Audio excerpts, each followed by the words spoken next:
कभी कभी हम इंग्लिश बोलते हुए कुछ ऐसी छोटी छोटी गलतियां कर देते हैं जिस पे शायद हमारा ध्यान भी नहीं जाता, क्योंकि हम बहुत फ्लो में इंग्लिश बोल रहे होते हैं। पर मैं नहीं चाहती कि आप ऐसी गलती करें, इसीलिए आज का ये वीडियो है।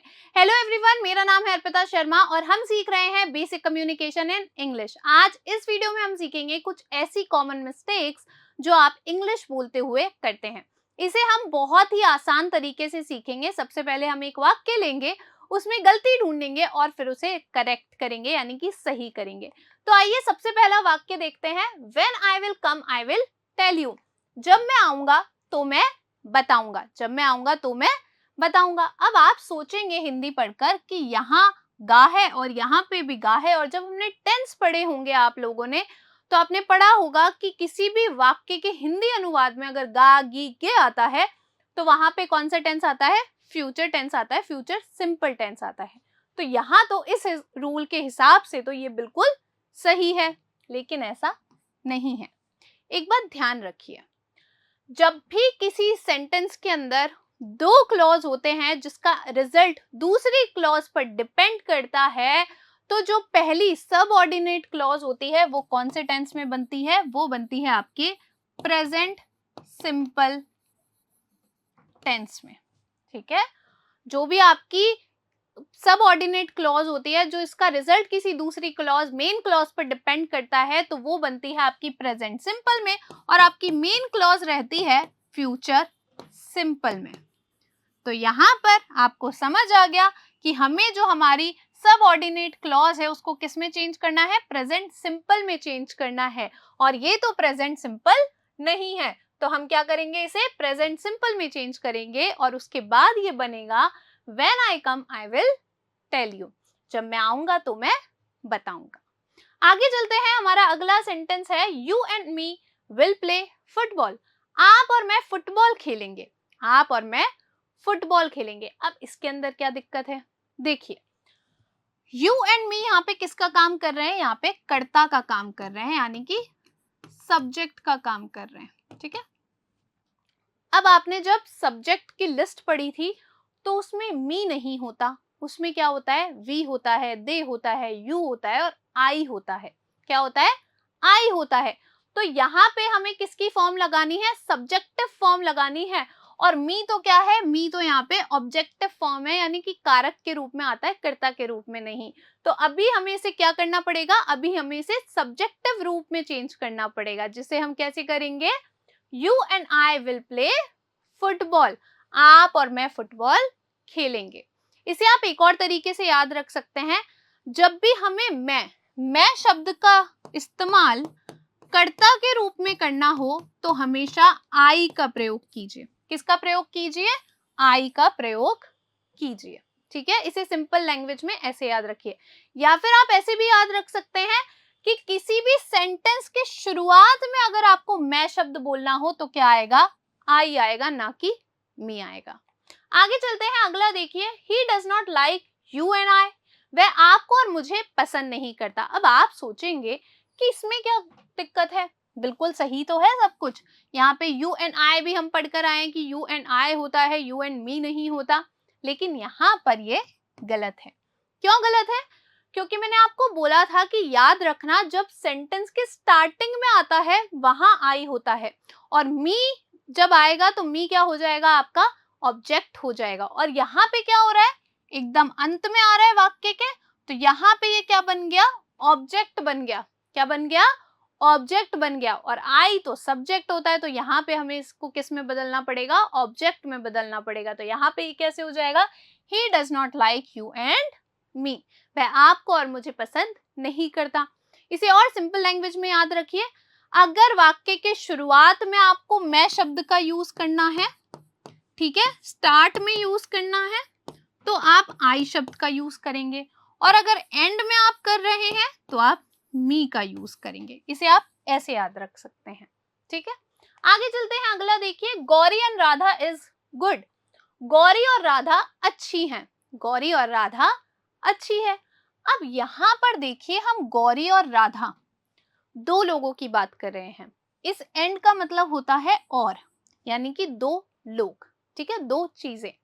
तो गौरी और राधा कितने लोग हो गए? दो लोग हो गए। और यहाँ पर आपको पता होगा कि इस तो किसके साथ आता है, एक वचन के साथ आता है, यानी कि सिंगुलर के साथ आता है। और हम तो बहुवचन की बात करें, क्योंकि दो या दो से ज्यादा लोग तो क्या हो जाते हैं, बहुवचन हो जाते हैं।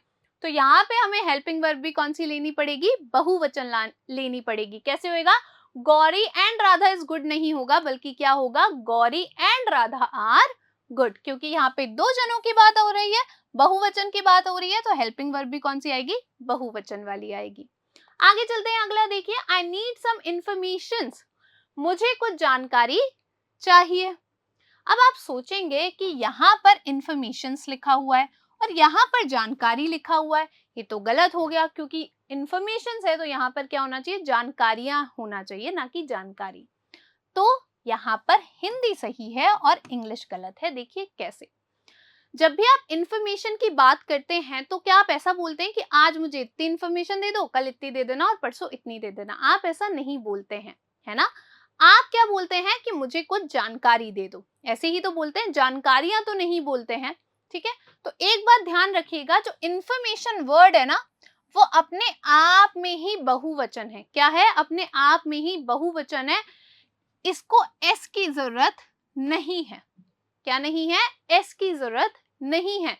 हमेशा इंफॉर्मेशन होता है, इंफॉर्मेशंस नहीं होता। ठीक है, इंफॉर्मेशन होता है, इंफॉर्मेशंस कभी नहीं होता। ठीक है, इसे याद रखिए, इंफॉर्मेशंस कभी भी नहीं बोलेंगे आप, क्या बोलेंगे, इंफॉर्मेशन बोलेंगे। अब एक चीज समझिए कि अगर आप कहें कि मुझे एक इंफॉर्मेशन चाहिए, तो आप इसको कैसे बोलेंगे, आप बोलेंगे अ पीस ऑफ इंफॉर्मेशन। ठीक है, अ पीस ऑफ इंफॉर्मेशन। और अगर आपको बहुत सारी इंफॉर्मेशन चाहिए, बहुत सारी जानकारी चाहिए, तो क्या बोलेंगे आप, पीसेस ऑफ इंफॉर्मेशन। ठीक है, तो अगर आपको एक के बारे में बात करनी हो, एक जानकारी के बारे में, तो आप पीस ऑफ लगा दीजिए, अ पीस ऑफ लगा दीजिए, और बहुत सारी जानकारी की बात करनी हो तो पीसेस ऑफ लगा दीजिए। ठीक है, लेकिन कभी भी आप इंफॉर्मेशन नहीं करेंगे, वो गलत होता है, क्योंकि इंफॉर्मेशन अपने आप में ही बहुवचन है, उसे एस की जरूरत नहीं है। यहाँ पर एक और वर्ड ध्यान रखिएगा, कभी भी एडवाइसेस नहीं होता, कभी भी एडवाइसेस नहीं होता, हमेशा एडवाइस होता है। एडवाइस के साथ भी आप अ पीस ऑफ और पीसेस ऑफ का यूज करेंगे। ठीक है, आप ऐसे भी बोल सकते हैं, सम एडवाइस, सम लगा सकते हैं। तो आप इनमें कभी भी एस ना लगाइए, क्योंकि ये वैसे ही प्लूरल होते हैं, आपको इनको एस लगाने की जरूरत नहीं है। तो इसकी करेक्ट फॉर्म क्या बनेगी, आई नीड सम इंफॉर्मेशन। आगे चलते हैं, अगला देखिए, there is a lot of kids playing, वहां बहुत सारे बच्चे खेल रहे हैं, वहां बहुत सारे बच्चे खेल रहे हैं। बहुत सारे, किड्स क्या हो गया आपका, बहुवचन हो गया।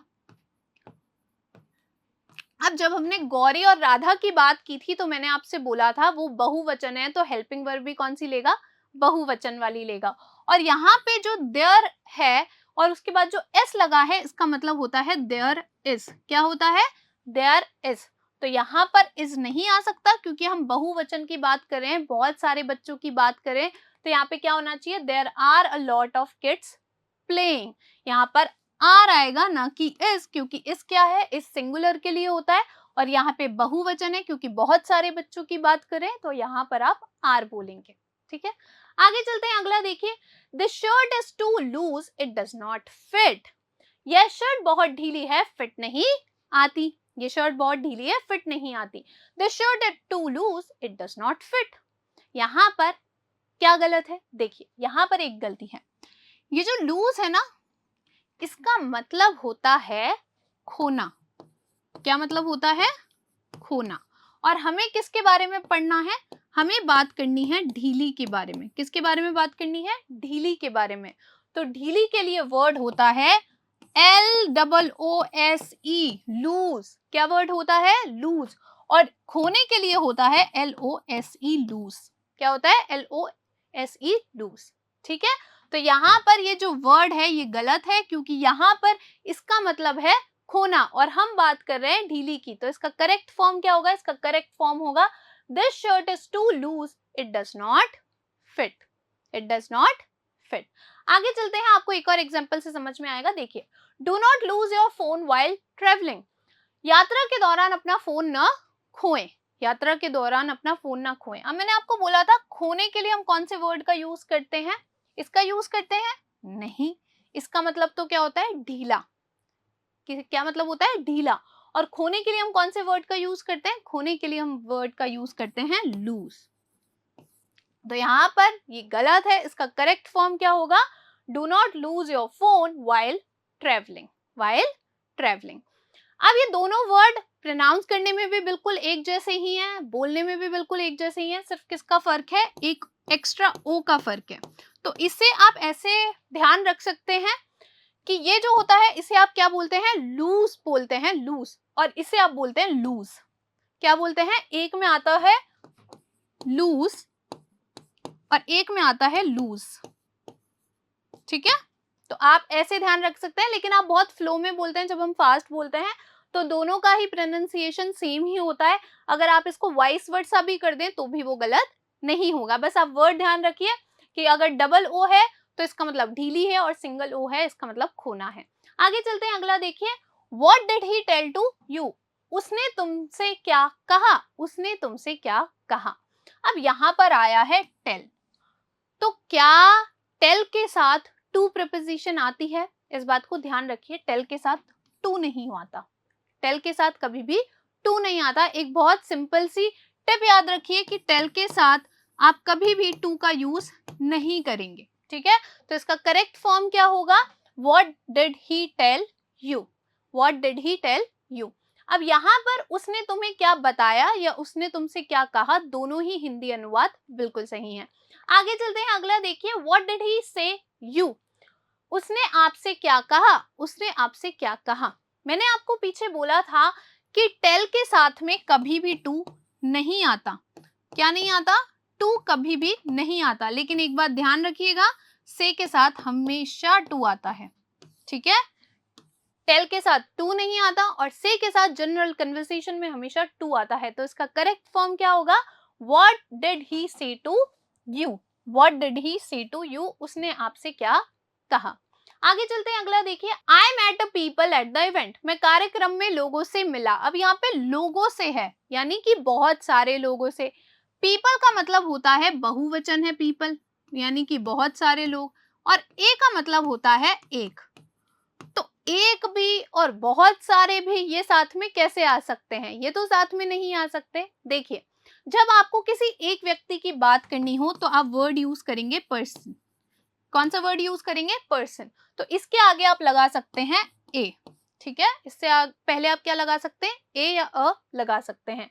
लेकिन जब हम पीपल की बात करते हैं तो ये तो बहुवचन हो गया, उससे पहले ए नहीं आ सकता क्योंकि ये तो एक वचन के लिए यूज होता है। तो या तो यहाँ पर पीपल नहीं आएगा या फिर यहाँ पर ए नहीं आएगा। तो अभी बहुत इसकी हिंदी अगर हम पढ़ें तो मैं कार्यक्रम में लोगों से मिला, बहुत सारे लोगों की बात हो रही है। तो यहाँ पर क्या हो जाएगा correct form? I met people at the event. ठीक है, यहाँ पे ए नहीं आएगा। अगर एक व्यक्ति की बात होती तो फिर क्या होता? I met a person at the event हो जाता। आगे चलते हैं, अगला देखिए। I were going to a party. मैं एक पार्टी में जा रहा था। मैं एक पार्टी में जा रहा था। अब मैं आशा करती हूँ आप में से बहुत सारे लोगों ने ये मिस्टेक पकड़ भी ली होगी। बहुत आसान सी मिस्टेक है। हमने जब टेंसेस पढ़े थे तो आई के साथ कौन सी हेल्पिंग वर्ब आती है? हमेशा वॉज आती है। कौन सी आती है? हमेशा वॉज आती है, ना कि वर। तो इसका करेक्ट फॉर्म क्या होगा? I was going to a party. I was going to a party. अब यहाँ पे मैं आपको एक चीज सिखाना चाहती हूँ। देखिए, ऐसा नहीं है कि आई के साथ कभी वर नहीं आता, बिल्कुल आता है। लेकिन उसके साथ एक कंडीशन है। क्या कंडीशन है? मान लीजिए अगर मैं आपसे कहूं कि अगर मैं प्रधानमंत्री होती, अगर मैं आपसे कहूं if I were a prime minister, तो मैं क्या कर रही हूं? यहाँ पे कल्पना की बात कर रही हूं। ऐसा हुआ नहीं है, ऐसा शायद होगा भी नहीं। तो ये क्या हो गया? ये कल्पना है, ये कल्पना की बात हो रही है। तो जब आप इमेजिनेशन में किसी चीज की बात करते हैं, कल्पना की बात करते हैं कि अगर ऐसा होता, अगर मैं ये कर पाता, अगर मैं ये होता, तो तब आप आई के साथ वर का यूज करते हैं। सिर्फ यही एक कंडीशन है जहां पर आई के साथ वर का यूज होता है, वरना किसी भी और कंडीशन में आई के साथ वर का यूज नहीं होता, हमेशा वॉज का यूज होता है। तो ये भी आप हमेशा ध्यान रखना कि अगर आपको किसी कल्पना के बारे में बात करना हो, इमेजिनेशन के बारे में, तो आई के साथ वर लगाइए अगर ऐसा होता। ठीक है, आगे चलते हैं। अगला देखिए, I will meet him on 7 PM। मैं शाम 7 बजे उनसे मिलूंगा। अब यहाँ पर क्या गड़बड़ है, देखिए, जो ऑन प्रिपोजिशन है वो हमेशा डेज के साथ आती है। किसके साथ आती है? डेज के साथ। अगर यहाँ पर होता 7 PM ना होकर अगर यहाँ पर मंडे होता तो फिर यहाँ पर ऑन सही होता, तो यहाँ पर ऑन सही होता। लेकिन अभी हम किसकी बात कर रहे हैं? अभी हम समय की बात कर रहे हैं, 7 बजे की। तो जब हम समय की बात करते हैं तो उसके साथ हमेशा कौन सी प्रिपोजिशन आती है? उसके साथ हमेशा आता है एट। क्या आता है? हमेशा एट आता है। तो इसका करेक्ट फॉर्म क्या होगा? I will meet him at 7 PM। ध्यान रखिएगा, अगर वहां पे कोई दिन हो तो फिर आप क्या लिखेंगे? ऑन लिखेंगे, on Monday, on Tuesday, on Wednesday. और अगर समय दे रखा है तो फिर आप एट लगा देंगे। ठीक है, आखिरी और अगला देखिए, I was watching television when the doorbell was ringing। मैं टीवी देख रहा था तभी दरवाजे की घंटी बज रही थी। अब यहाँ पर क्या दिक्कत है? देखिए, इमेजिन कीजिए कि ये चीज आपके साथ हो रही है, आप घर पे बैठे हैं, आप टीवी देख रहे हैं, तो अगर दरवाजे की घंटी बजेगी तो वो सिर्फ एक क्षण के लिए बजेगी, कुछ देर के लिए बजेगी, या फिर वो बजती ही रहेगी। देखिए यहाँ पर ये क्या बोल रहा है? घंटी बज रही थी। अब हम पढ़ चुके हैं रही थी, रहा था, ये तो किस में आता है? पास्ट कॉन्टिन्यूअस में आता है। जब कोई काम लगातार हो रहा होता है तब हम किसका यूज करते हैं? रहा था, रही थी का यूज करते हैं पास्ट में। तो यहाँ घंटी बज रही थी, ऐसा हो सकता है क्या कि घंटी बजती ही रहे? ऐसा हो सकता है, बिल्कुल हो सकता है। तब हो सकता है जब आपकी घंटी खराब हो गई हो। लेकिन यहाँ पे इसके कहने का तात्पर्य क्या है कि मैं टीवी देख रहा था तब घंटी बजी। ये यहाँ पर क्या कहना चाहता है कि मैं टीवी देख रहा था तब घंटी बजी। तो यहाँ पर बज रही थी नहीं हो सकता, वॉज रिंगिंग नहीं हो सकता, क्योंकि घंटी बजती नहीं रहती, घंटी कुछ क्षण के लिए बजती है। तो इसका करेक्ट फॉर्म क्या होगा? I was watching television when the doorbell wrong. मैं टीवी देख रहा था तभी दरवाजे की घंटी बजी। अगर आप ये कहना चाहें कि आपके दरवाजे की घंटी खराब हो गई और वो लगातार बजे ही जा रही थी जब आप टीवी देख रहे थे, तो ये बिल्कुल सही सेंटेंस है, तब इसमें कोई दिक्कत नहीं है। लेकिन यहाँ पर इसके कहने का तात्पर्य ये नहीं हो सकता, क्योंकि इसमें पहले बताया भी नहीं गया कि घंटी खराब हो गई थी या ऐसा कुछ। तो इसका करेक्ट फॉर्म क्या होगा फिर? कि I was watching television when the doorbell wrong. ठीक है, आई होप आपको ये वीडियो अच्छा लगा होगा और बहुत सारी नई चीजें सीखने को मिली होगी। मैं आपसे मिलूंगी नेक्स्ट वीडियो में, तब तक थैंक यू।